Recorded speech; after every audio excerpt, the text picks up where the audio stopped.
मेरठ की कातिल मुस्कान और उसके प्रेमी साहिल की हैवानियत तो आपको हमने दिखाई।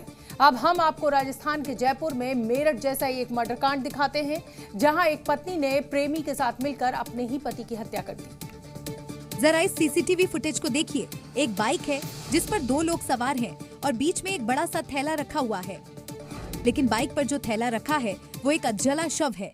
बाइक चलाने वाला शख्स पीछे बैठी महिला का प्रेमी है और थैले में जो शव है वो महिला के पति का है। जानकारी के मुताबिक मुहाना थाना इलाके में गोपाली देवी ने प्रेमी दीनदयाल के साथ मिलकर अपने पति धन्नालाल की हत्या कर दी। मृतक की पहचान छुपाने के लिए उसके शव को जलाया गया, लेकिन शव को ठिकाने लगाने ले जाते वक्त का सीसीटीवी फुटेज सामने आ गया, जिसके बाद ये खुलासा हुआ। और चलिए अब हम आपको हाथरस के एक भक्षक प्रोफेसर की कहानी सुनाते हैं। और ये बिल्कुल मनोहर कहानियां जैसी कहानी है, जिस पर कई छात्राओं के यौन शोषण का आरोप लगा है। प्रॉक्टर की पहचान रजनीश कुमार के रूप में हुई है, जिसने 7 छात्राओं के साथ दुष्कर्म किया। पुलिस की गिरफ्त में नजर आ रहा ये शख्स पीसी बागला कॉलेज में भूगोल विभाग का प्रमुख है। इसका ओहदा तो गुरु का है, लेकिन इसने गुरु की मर्यादा और छात्राओं की आबरू दोनों को तार तार कर दिया है। लेकिन हर कहानी का अंत होता है। आखिरकार पुलिस ने इसकी मनोहर कहानियों का भी दी एंड कर दिया। पुलिस ने इस अय्याश प्रोफेसर रजनीश कुमार को लेकर कई बड़े खुलासे किए हैं। Professor Rajnish Kumar Bangla degree college में संविदा पर तैनात था। आरोपी प्रोफेसर रजनीश कुमार ने 7 छात्राओं के साथ दुष्कर्म किया है।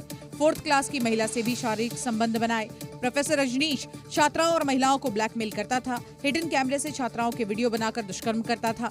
एसपी की शिकायत के बाद 13 मार्च को हाथरस गेट थाने में मुकदमा दर्ज किया गया, लेकिन आरोपी प्रोफेसर फरार हो गया, जिसके बाद हाथरस पुलिस और एसओजी की टीम हरकत में आई और संयुक्त कार्रवाई में प्रयागराज के सुभाष चौराहे से आरोपी प्रोफेसर को दबोच लिया। नौकरी लगवा दूंगा और अच्छे अंकों से पास करा दूंगा। इन चीज़ों का प्रलोभन दिखाकर और गिफ्ट और पैसे देकर उनको प्रलोभित किया और उनके साथ ही शारीरिक संबंध स्थापित करना शुरू किया और इसी जो सॉफ्टवेयर के माध्यम से उनका वीडियो भी बना लिया।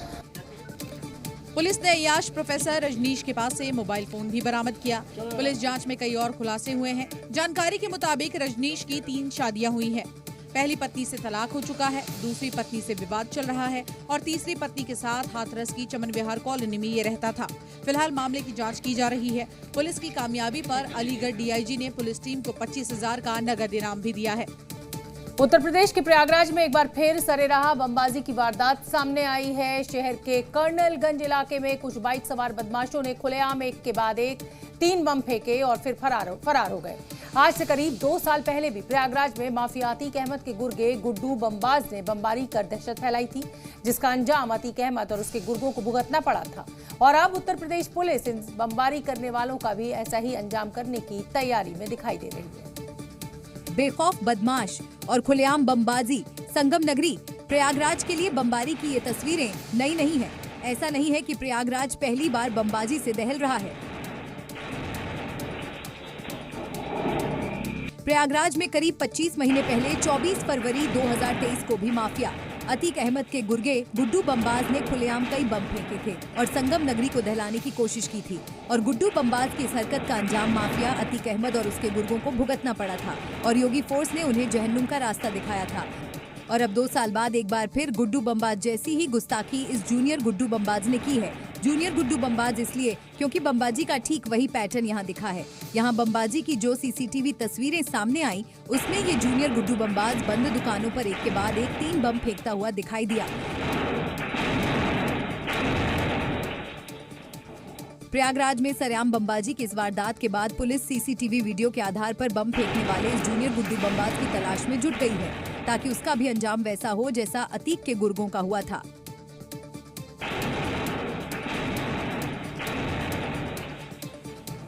उत्तर प्रदेश के मैनपुरी में योगी आदित्यनाथ की पुलिस का जबरदस्त एक्शन देखने को मिला है। यहां एक बदमाश पुलिस की गोली से घायल हो गया, जिस पर दिन दहाड़े ग्राम प्रधान और उसके साथियों पर फायरिंग करने का आरोप है और ये पूरा कारनामा उत्तर प्रदेश पुलिस की नजर में है।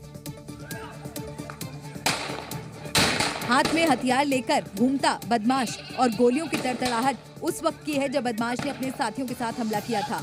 तब शायद इसे लगा था कि योगी फोर्स को चकमा देकर बड़ी आसानी से फरार हो जाएगा, लेकिन योगी फोर्स ने अब इसका इलाज कर दिया है। नहीं तो इन 2 वीडियो को ही देखिए जब बदमाश ने फायरिंग की और योगी पुलिस इसे एनकाउंटर में घायल कर चुकी है। आरोपी अब ठीक से चल भी नहीं पा रहा, यानी वो लंगड़ा हो चुका है। दरअसल जिला बदर हिस्ट्री शीटर ने रंजिश में ग्राम प्रधान पर अपने साथियों के साथ फायरिंग की थी, जिसमें 3 लोग घायल बताए जा रहे हैं। वारदात को अंजाम देने के बाद आरोपी भागने की फिराक में था, लेकिन रात के समय उसका योगी पुलिस से आमना सामना हुआ। इस दौरान उसने पुलिस टीम पर फायरिंग की। पुलिस ने भी जवाबी कार्रवाई की, जिसमें एक गोली उसके पैर में लगी, जिसके बाद पुलिस ने उसे गिरफ्तार कर लिया। पुलिस चेकिंग में लगी थी और ये पुलिस को देख के भागने की कोशिश किया, जिसमें कि इसने पुलिस के बचने के लिए पुलिस के ऊपर फायर किए और आत्मरक्षा में पुलिस ने भी इसको गिरफ्तारी के लिए फायर किए, जिसमें घायल हुआ। उत्तर प्रदेश के गाजियाबाद में एक शख्स ने अपने ही दोस्त के पिता को गोली मार दी, लेकिन जब आप इसके पीछे की वजह सुनेंगे तो दंग रह जाएंगे। मामला गाजियाबाद के ट्रॉनिका सिटी इलाके का है। आरोपों के मुताबिक आरोपी अपने दोस्त से शादी का निमंत्रण न देने से नाराज था, जो 22 मार्च को होनी है। घर में हल्दी की तैयारी चल रही थी। इसी दौरान आरोपी वंश और तरुण शराब के नशे में घर के बाहर पहुंचे और हंगामा शुरू कर दिया। विरोध करने पर दोनों ने दीपांशु के पिता को गोली मार दी। हल्दी रस्म के प्रोग्राम में निमंत्रण न देने को लेकर प्रतिवादी पक्ष वंश अपने दोस्त तरुण को लेकर आया, जिसमें कहासुनी होने के उपरांत वंश ने अपने पास रखी अवैध हथियार से गोली चला दी। फिलहाल पुलिस ने पीड़ित पक्ष की शिकायत पर केस दर्ज कर आरोपियों की तलाश शुरू कर दी है, जबकि फायरिंग में घायल दीपांशु के पिता का अस्पताल में इलाज चल रहा है। और इस समय एक बड़ी खबर आपको बता दें, कुशीनगर से ये बड़ी खबर। कुशीनगर में बुलडोजर एक्शन का नोटिस चस्पा किया गया है। उत्तर प्रदेश के कुशीनगर का ये पूरा मामला, मस्जिद और ईदगाह पर ये नोटिस चस्पा हुआ है। सार्वजनिक रास्ते पर बनी मस्जिद ईदगाह 8 अप्रैल तक कब्जा नहीं हटाने पर एक्शन लिया जाएगा, ऐसा इस नोटिस में लिखा हुआ है। अगली खबर उत्तर प्रदेश के बिजनौर से। यहाँ ट्रैफिक पुलिस ने एक सवार का 10,000 रुपए का चालान इसलिए काट दिया क्योंकि उसने हेलमेट नहीं पहना। अगर आप कार चलाते हैं तो हेलमेट पहनकर ही चलाएं, वरना आपका चालान कट सकता है। कार में हेलमेट पहनकर ड्राइविंग देखकर आप भी चौंक गए ना, लेकिन ये शख्स हेलमेट लगाकर कार चलाने को मजबूर है।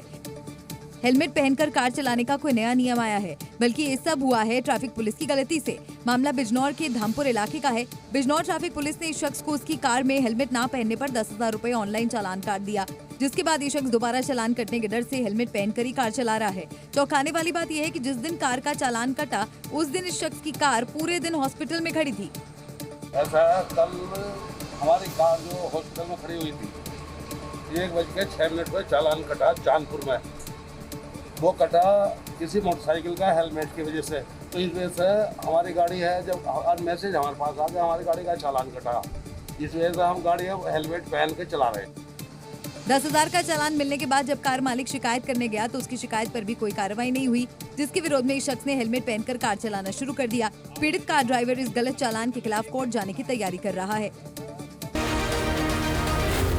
Zee News।